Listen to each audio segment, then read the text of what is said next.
All right, this is SFBarkast. I'm Jeff Cleary. I'm Andrew Louder. And Andrew, where are we today? Well, we are in this bonus episode. Bonus episode? Ding, ding, ding, ding, ding. For the premium content subscribers. Yes, send us $50 and we'll send you the code and the key card that you need to download this episode.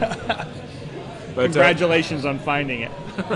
We're at a place that just opened today, and I guess today for us would be like Thursday before this came out. We have our finger on the pulse of the bar scene. Or day one.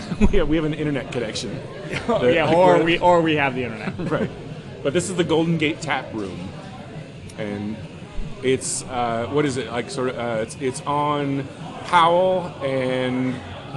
Post or Sutter? Sutter, between Post and Sutter. It's a little, it's kind of hard to find. It's a little nondescript because it's on the second floor, but it's basically right across the street from the Sir Francis Drake Hotel. There we go. There's a landmark. Yeah, down the street from Sears Fine Food. Yeah, if you see a guy standing in front of a hotel dressed like a beefeater, then you just turn around and go right over here, up here. Well, first you have to make like a gin joke to him and be like, "Oi, aren't you supposed to be guarding the queen?" And then he gets sick of you and kicks you in the street. He's like, "Oh, fuck you, fuck my life." I was going to be an actor. I got stuck doing this. So this is our bonus episode because we already did one today, but we came here to just sort of to do a little research, reconnaissance, if you will. This is one of the things, the first thing we both said when we walked into this bar was, man, this is big. Holy fuck. Yeah, this place is cavernous. This is the thing, when I was traveling across the country, when you're in Wyoming or any these flyover states, you go to these bars and it's just there's no problem with space. Right. And I totally forget that living in San Francisco, it's kind of the same thing if you lived in Manhattan or New York. That space is at a premium. But you don't see bars this big in San Francisco. No, you do not. In fact, it has. Because it's brand new and all the TVs are brand spanking new and everything like that. It's almost upon first impression, very Applebee's-ish, or where you're you think this might be a chain, but it's unique enough to where well, it doesn't seem to be anyway. It's opened by the guy who runs Lois's Diner, right? And that the aforementioned Sears Fine Food. Oh, he owns that too. Yeah. Oh, okay. What blows me away about how much space this is just the address of it, because you have to think a place this big sitting on this piece of real estate is worth many $1,000s. You would think that they would charge by the square foot. Right, as far even for rent, right? Sure, yeah. Unless they bought the space, but I almost think this has to be owned by somebody. That it wasn't just a straight real estate deal. That they just happened to have. Well, somebody told me, and this is this is something I heard a while ago, and someone told me that the only safe strategy to have is if you're going to open a restaurant or a bar, is you have to kind of buy the space, which is what they did in Monk's Kettle, which is on Albion and 16th. Okay. And the previous leaseholder was this. Two leaseholders previous was this guy. His name was Kelly, and he had Kelly's Burgers. Right. And he formerly worked at Truly Mediterranean. Yeah, worked at Truly Mediterranean. And I think he works in the North Beach right now. Yeah. Anyway. But he opened up this burger joint, and it was one of those very typical trite stories that he did really well. He got a space that was empty for years, and then turned it into something nice. And as soon as his lease was up, this landlord decided we can get a lot more money for this. Yeah, we could basically triple his rent. Right. And I guess he said to her that, well, I'll just walk away. And she was like, nah, you're bluffing. And he just closed up shop. And then she opened up this restaurant, which was just fucking horrible. It was one of those restaurants where it's you're kind of okay, well, what type of restaurant it is? They're don't worry about it. What do you want? You want Thai food? We'll make Thai food. You want to make burger? We'll make burgers. Right. It's one of those things that really gave this aura of you should not eat here. Right. And of course, nobody did, and it tanked. and then like the Monk's Kettle people bought the space. Like what lasted longer, that place or Take Orders? Oh, jeez. I have no idea. Maybe. Which is probably unfair. We should probably stop having a seizure about how big this place is and like judge it on its merits, because it actually, from first impression, like it seemed like, oh shit, this is gonna be bad, but it's not actually. It's not terrible. Like right off the top, it's not awful. What's the thing? They have like so many. Okay, well, they have so many like little games. So they have like 2 shuffleboard tables. Yeah. They have 3 skeet ball. Like Skeet ball. if you want to like pretend like you're at the Jersey Shore and like you're playing skeet ball. Right. And they have Look 2 at me, pool I'm the tables. situation. Yeah. And they have like a golden tee. Right, and, of course. They have The favorite game of douchebags everywhere. Right, and the golden tee is like right over by the big buck hunter. So it's like, Right. you know, like they have a little douche corner over there. Right over by the roofie vending machine. But I do like having like games in a place, but I feel like if you have too many games, Yeah. you're like drifting into Dave and Buster territory. And like my speech on Dave and Buster's is like all their ads make it seem like, yeah, it's like the most fun place in the world. It's a place where you can go and get fucked up and play games, and which is basically it's basically for like stunted, like Right. you know, like adolescent people, like you know, guys. Basically, hey, did you like going to Chuck E. Cheese but hated the fact that you couldn't get wasted there? Right, exactly, yeah. So it's somebody who has like this stunted growth, and also I always think of like when I think of like Dave and Buster's, it's like they make it seem like it's the happiest place in the world, and then I think of like Steve McNair, who like started dating a server at Dave and Buster's, who ended up like shooting him in the head. So it's like, yeah, it's the happiest place in the world, but don't ever leave me, you motherfucker. Exactly. So I mean, this is not a place where you're gonna probably get shot by one of the wait staff. Probably not. I do have to sort of give it up for their beer selection. Like it seems it's pretty extensive. Yeah, it's pretty. I mean, it is called the tap room, so like, Yeah. it wouldn't make any sense if they had like just like 4 taps. Like we have plenty of tap water. But I actually like when you said like we should do a bonus episode here. One of your reasonings was that like because I don't know how much longer this place will be around. It just doesn't seem. I mean, and given that I guess it's like a soft opening and like it's not like 100% real open yet or whatever.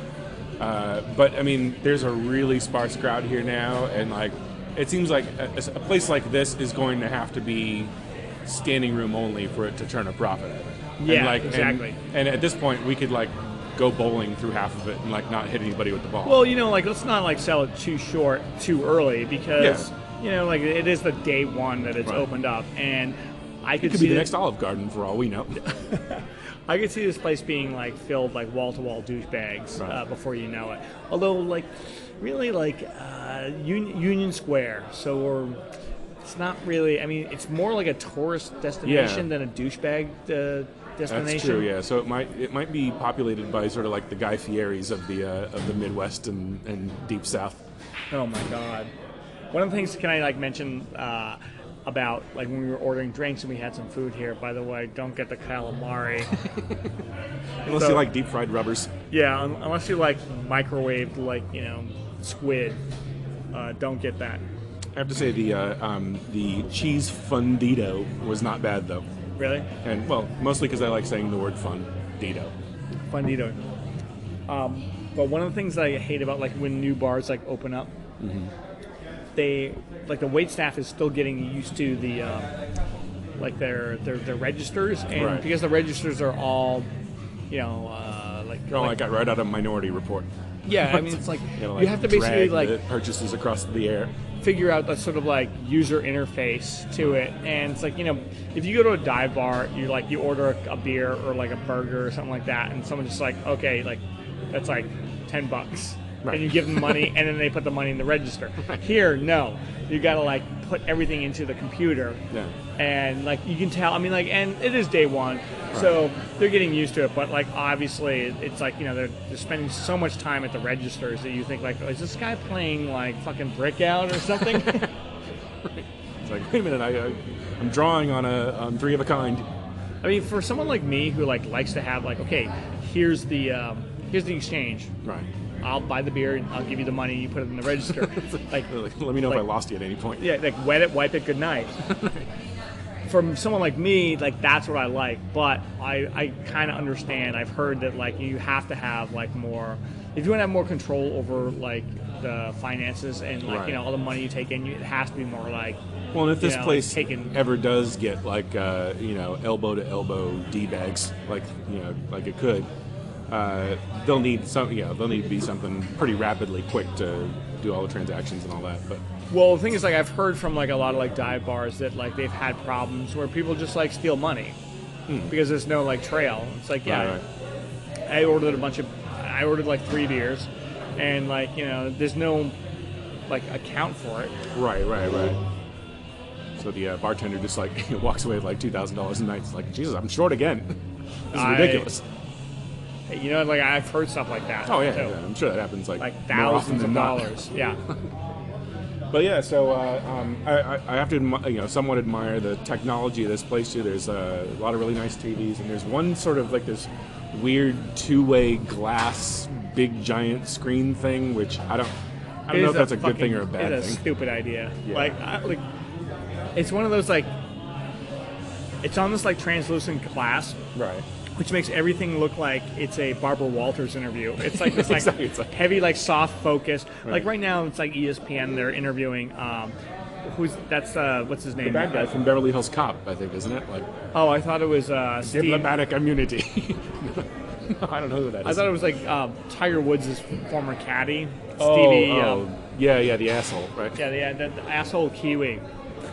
But it's like, I guess it's kind of like interesting, but it's like not.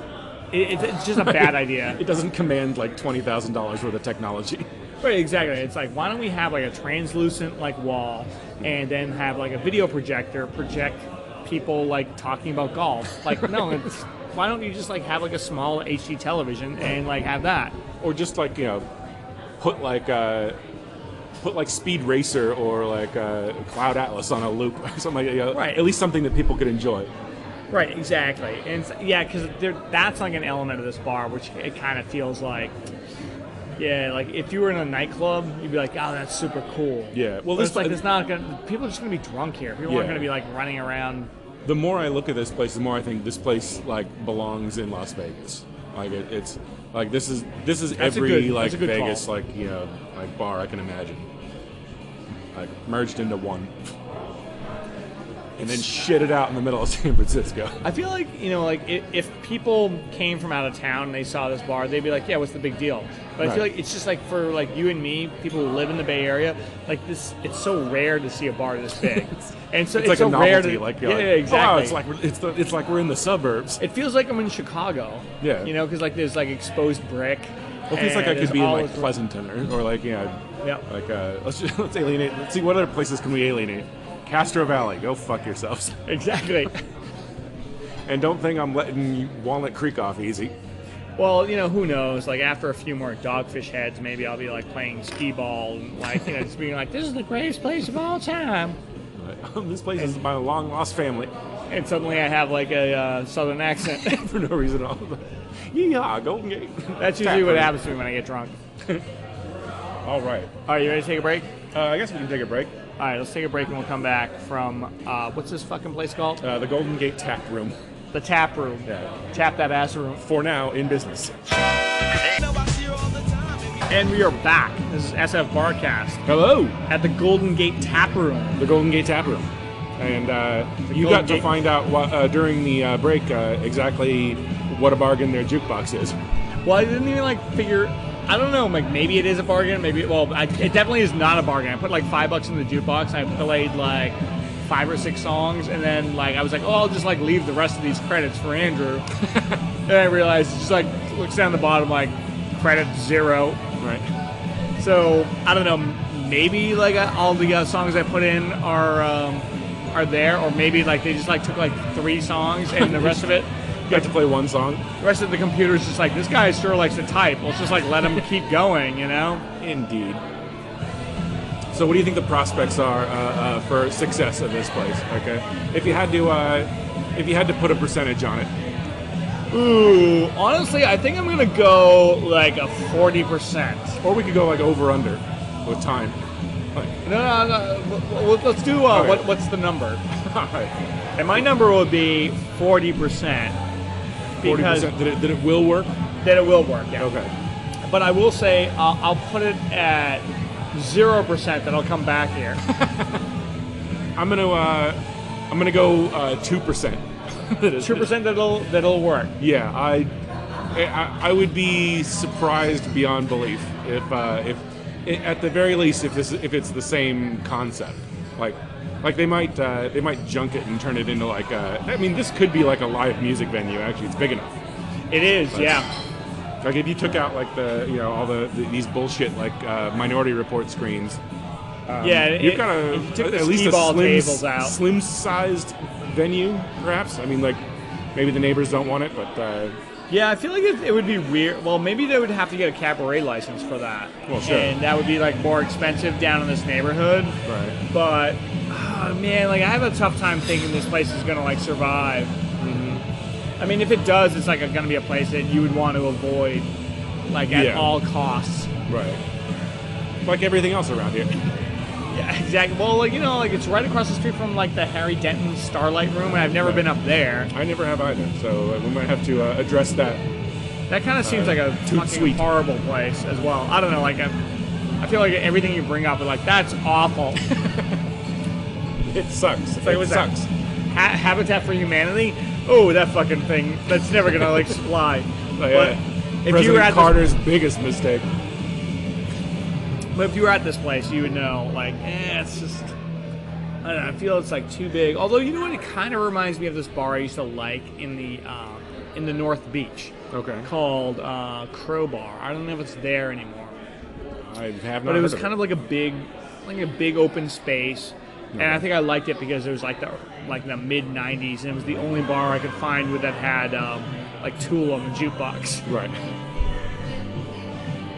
All right. Well, so should we wind this down? Yeah, let's like wind this down. Although let's give a shout out to one of our favorite listeners, Mike Lazinski.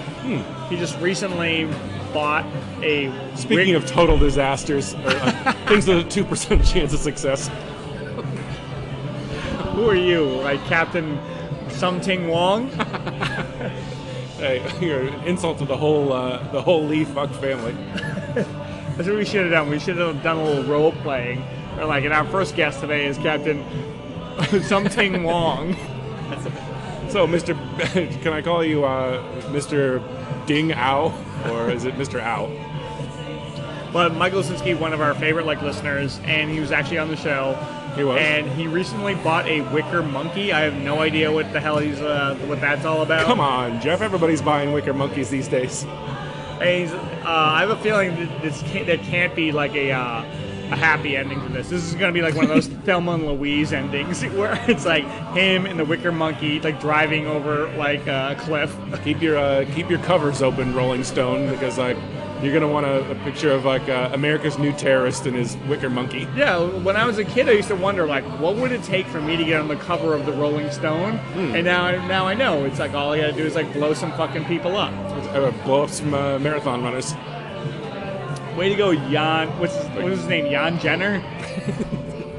I want to say Jan Hammer. No, Jan Wenner. Jan Hammer Jan did Wenner. Miami Vice. No, none of those Jans. No, maybe it's the name Jan that's bad. I think we can all I don't agree even on like that. the middle child from the Brady Bunch. Yeah, it's always Jan. All right, Jesus Christ, we should stop before we really embarrass ourselves. All right, let's land this plane. All right, so this is SFBarkast. We're signing off from the Golden Gate Tap Room. Golden Gate Tap That Ass Room. Exactly. Future home of Centerfolds 2. This will probably get turned into a strip club at some point, is what I'm saying. That's a good prediction. Yeah. We'll have to like revisit that in like 10 Like, years. the even more the